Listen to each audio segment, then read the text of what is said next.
Bismillahirrahmanirrahim. Assalamualaikum warahmatullahi wabarakatuh. Sahabat muslimin dan muslimat, bertemu lagi di Elfik Channel. Di sini saya akan menjelaskan tentang kisah Sunan Derajat menguji orang sakti di Lamongan.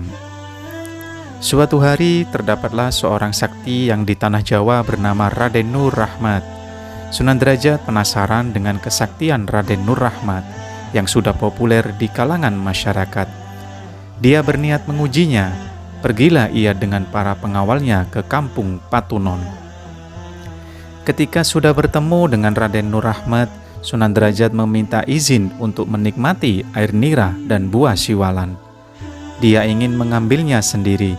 Dengan senang hati, Raden Nur Rahmat mempersilahkan. Itu pohonnya diketuk 3 kali, langsung buahnya jatuh sendiri. Seluruh buah di pohon itu yang jatuh tidak tersisa.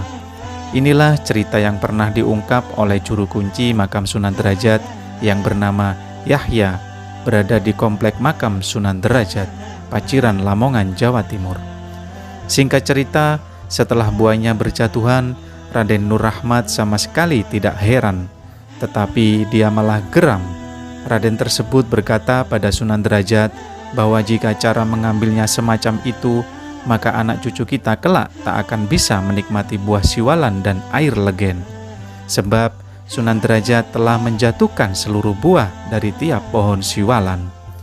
Dengan kejadian seperti ini, Raden Nur Rahmat kemudian menghampiri salah satu pohon siwalan. Dia mengelus pohon itu sebanyak 3 kali. Seketika pohon siwalan tersebut merunduk di hadapannya.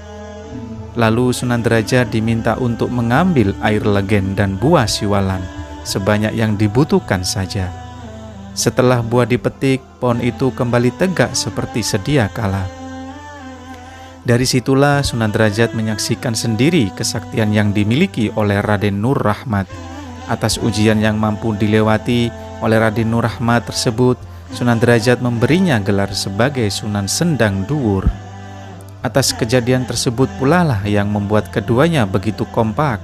Bahkan dalam banyak hal, Sunan Sendang Duwur seringkali membantunya. Dulu desa Patunon lebih sering disebut Sendang Duwur oleh masyarakat. Kini desa tersebut menjelma menjadi sebuah pemukiman yang semakin padat penduduk, sehingga membutuhkan ulama lain yang dapat membantu Sunan Derajat. Tanggung jawab untuk menyebarkan agama Islam di Lamongan kemudian tidak hanya dipegang Sunan Derajat semata, tetapi juga dilakukan oleh Sunan Sendang Duwur. Demikianlah kisah kesaktian Sunan Derajat yang menguji orang sakti di Lamongan. Terima kasih. Wassalamualaikum warahmatullahi wabarakatuh.